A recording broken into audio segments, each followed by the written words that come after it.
Having been, यही था ना नॉमिनेटिव एब्सोल्यूट में। तो यह भी एक्टिव के लिए लागू होता है ना, या दोनों एक्टिव के लिए लागू होते हैं, बाकी नीचे वाला पैसिव के लिए लागू होता है। नियम उसका स्ट्रक्चर बता रहे थे। नॉमिनेटिव एब्सोल्यूट का तीसरा नियम।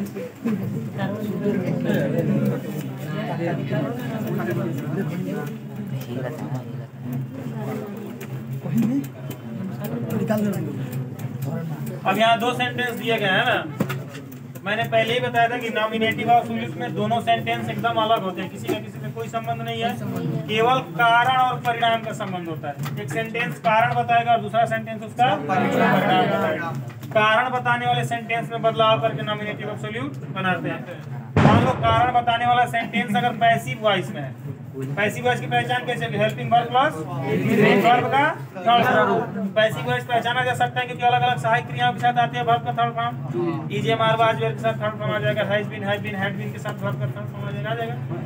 तो अगर पैसिव वॉइस में है तो फिर जब बदलेंगे तो हम कर देंगे सब्जेक्ट, इस हेल्पिंग वर्ब को हटा देंगे, इसका स्थान पर रखेंगे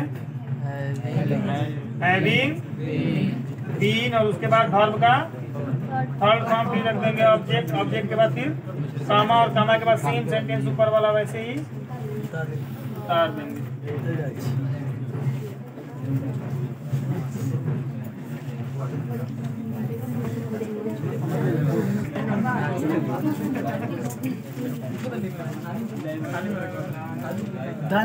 My pocket was picked.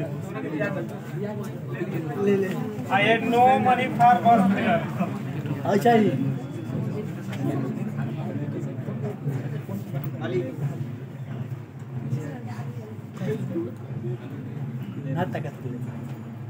Sentence कह रहा है कि माई पॉकेट वाज पिक्ड, मेरा पॉकेट मतलब मेरा जेब मार दिया गया, चोरी कर लिया गया, काट लिया गया। I had no money for bus fare, मेरे पास बस के किराए के लिए कोई पैसा नहीं। वाज लगा है और वाज के साथ वर्ब का पैसिव वॉइस है, इसी नियम पर बनाएंगे। सब्जेक्ट रखेंगे माई पॉकेट है ना, वाज हटा देंगे, हैविंग बीन,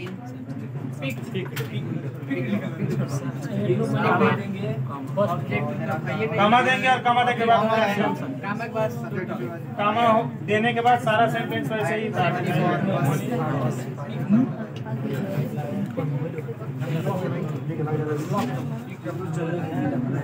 एग्जाम्पल देखो, His house has been burned down. He lives in a hotel.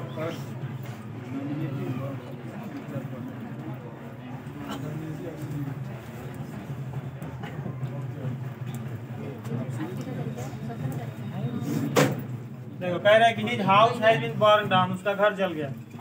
burned down उसका घर जलाया गया। He lives in a hotel, वह एक होटल में रहता है। ठीक है, बदलो हैज बीन के साथ वर्ब का थर्ड फॉर्म, हैज बीन के साथ वर्ब का थर्ड फॉर्म मतलब पैसिव वॉइस, पैसिव वॉइस है ना, तो चेंज करेंगे तो हो जाएगा his house having been,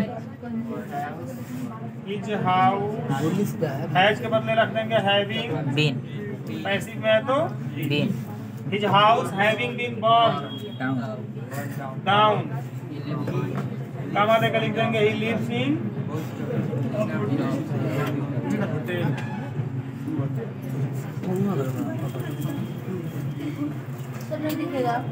sir गए पहचान देखने के लिए पहले भाग गए।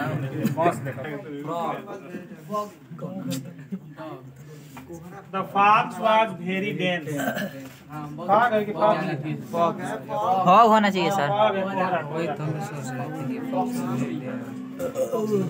The fog was very dense. कोहरा काफी घना था, है ना। No one could see his way through the street. कोई भी गलियों में अपना रास्ता नहीं देख सकता था, है ना। अब यहाँ देखो वाज है, वाज के बाद वर्ब नहीं है, नहीं है ना, एडजेक्टिव है। तो अब वर्ब है नहीं तो पैसिव वॉइस में होने का सवाल ही नहीं उठता है, तो वाज के बदले क्या लगा देंगे? The fog being very dense.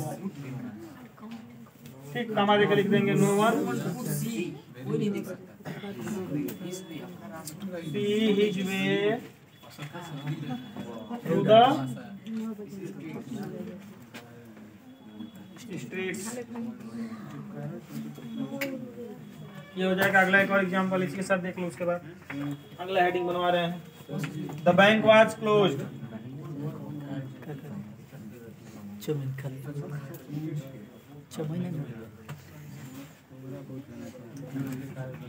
I could not withdraw any money.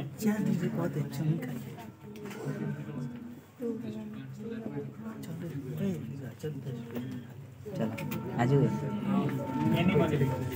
पैसा ले चलिए। हाँ कह रहा है कि the bank was closed, bank बंद था। I could not withdraw any money, मैं कोई पैसे नहीं निकाल सका। तो वाज के बाद वर्ब का थर्ड फॉर्म पैसिव वॉइस, तो कर देंगे the bank having been closed, comma I could not withdraw any money. Comma देकर लिख देंगे सेम वही, आई कुड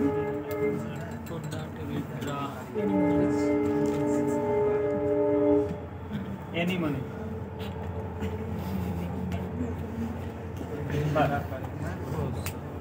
अगला हेडिंग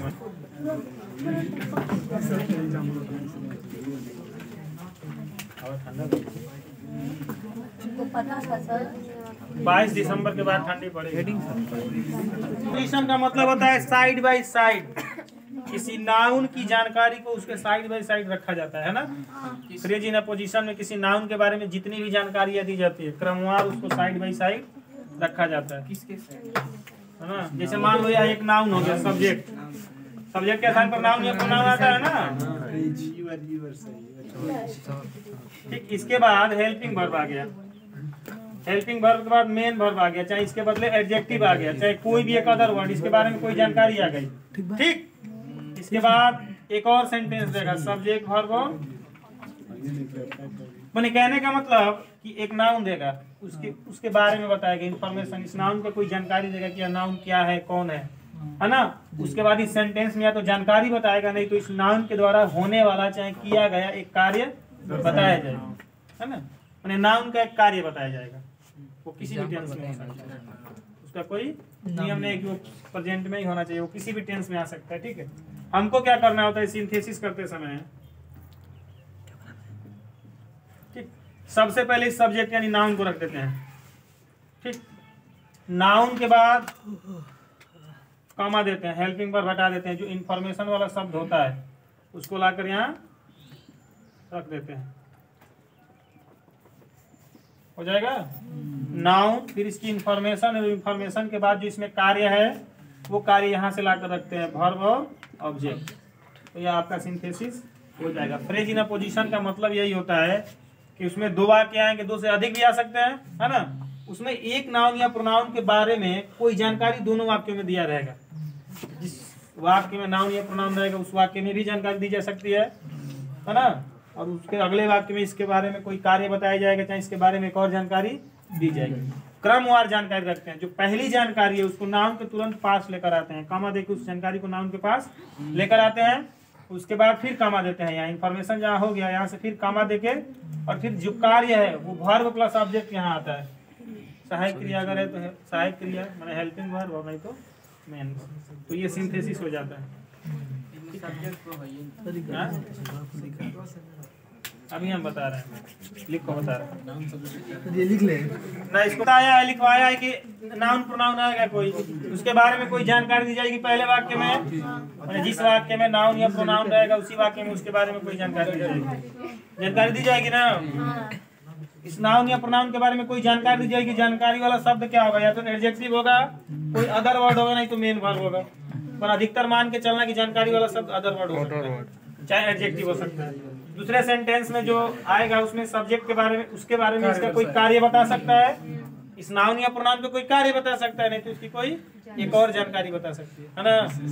फिर इसको बदलेंगे तो देखो क्या करना है। सबसे पहले इस नाउन को उतार दो, उतारे।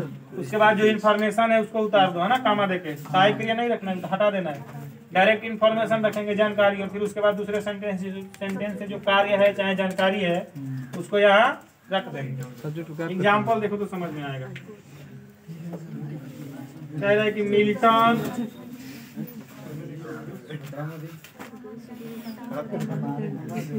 a famous English poet. Milton was a famous English poet. ठीक। और दूसरा हो जा रहा है कि he was blind. सच में अंधे थे मिल्टन। जॉन मिल्टन का कविता था पिछले बार ऑन हिज ब्लाइंडनेस, पिछले सत्र में था, 12th सिलेबस में बता दिया। Milton was a famous English poet. Milton एक प्रसिद्ध अंग्रेज कवि थे। ही वाज ब्लाइंड, वह अंधे थे। देखो मिल्टन नाउन है, नाउन है ना। पहली इंफॉर्मेशन क्या है कि ए फेमस इंग्लिश पोएट क्या है, एक प्रसिद्ध अंग्रेज कवि। मिल्टन के बारे में पहली जानकारी और दूसरी जानकारी की वह क्या थे, बताया गया दोनों में। अब फ्रेज इन अपोजिशन का मतलब होता है कि दोनों जानकारियों को साइड बाय साइड रख देना। सबसे पहले क्या रखना है, नाउन। नाउन क्या है हमारा, मिल्टन। ठीक, यहाँ से हेल्पिंग वर्ब हटा देंगे, बाद रखेंगे ए फेमस, कामा देकर रखेंगे English poet, a famous English poet. ठीक, फिर कामा देके क्या रखेंगे, वाज ब्लाइंड। कह रहे कि मिल्टन एक प्रसिद्ध अंग्रेज कवि अंधे थे। अर्थ होगा नीचे वाले सेंटेंस का कि मिल्टन एक प्रसिद्ध अंग्रेज कवि क्या थे, अंधे। देना है। उसके बाद जो पहली जानकारी है उसको उसी के पास ले जाकर रखना है। कामा लगा के उस जानकारी को इसके पास रख देंगे। निवाज हट गया, ये जानकारी इसके पास आ गई ना। फिर कामा देके दूसरे सेंटेंस में जो जानकारी है उसको सहायक क्रिया के साथ और वर्ब है तो वर्ब के साथ यहाँ रख देना है, बस हो जाएगा आपका रेजिना position. My friend was killed.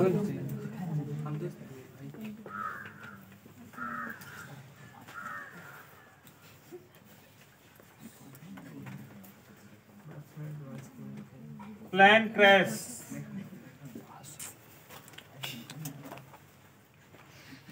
Plane crash. He was one of my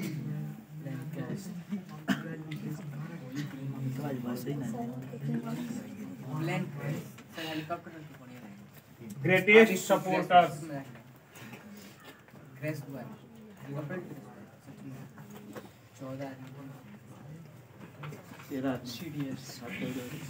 In my bad time.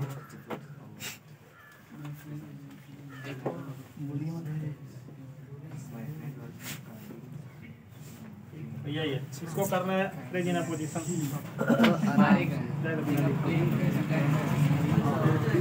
कह रहे कि my friends was killed in a plane crash. मेरा मित्र एक जहाज दुर्घटना में मारा गया। He is one of my greatest supporters in my bad time. वह मेरे बुरे समय में या मेरे खराब समय में मेरा सबसे बड़ा सपोर्टर था, है ना। देखो माय फ्रेंड नाउन है, इसके बारे में जानकारी दी गई है।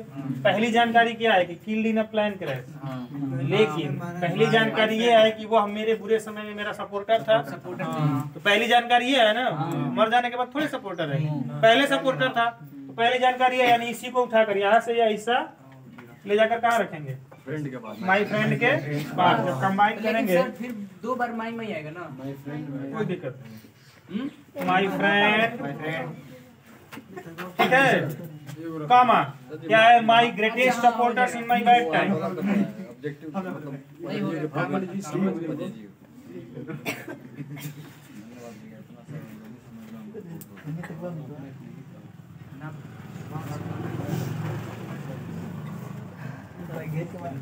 पहली जानकारी हो गई कि my friend my great supporters in my bad time. मेरा मित्र मेरे बुरे समय में मेरा सबसे अच्छा साथ देने वाला, चाहे मेरा सबसे अच्छा सपोर्टर। और कामा देके क्या हुआ इसके साथ, तो killed in a plane crash. तो इसको ऐसे यहाँ उतार देंगे, किल्ड इन अ, सरवाज नहीं आएगा ना, प्लेन क्रैश। कहाँ से आवाज आएगा, दूसरी जो जानकारी या कार्य रखा जाता है ना, दूसरी जानकारी उसके साथ वर्ब रखा जाता है। पहली जानकारी के साथ कभी भी वर्ब नहीं रखते। तो पहली जानकारी के साथ रखते हैं, लेकिन यहाँ देखो कार्य हुआ है ना, किल्ड वर्ब का सेकंड फॉर्म हो जा रहा है। यहाँ हमने रखा है कि my greatest supporter in my bad time. My friend मेरा मित्र, मेरे बुरे समय में मेरा सबसे अच्छा सपोर्टर प्लेन क्रैश में मारा गया, मर गया। यही होगा ना। एक मिनट में कैसी क्वेश्चन है, हाँ हाँ आवाज रहेगा, आवाज रहेगा। किल्ड केवल आ जाएगा तो मारा, किल्ड मैंने मारना ना, तो वाज हो जाएगा। टाइम्स पर रख देंगे was killed in a plane crash, बस ये हो जाएगा। ठीक है, उतार लो, इसको लिख लो जी। ग्रेट नहीं होगा, ग्रेटेस्ट होगा। Great supporter in my bad times was killed in a plane crash.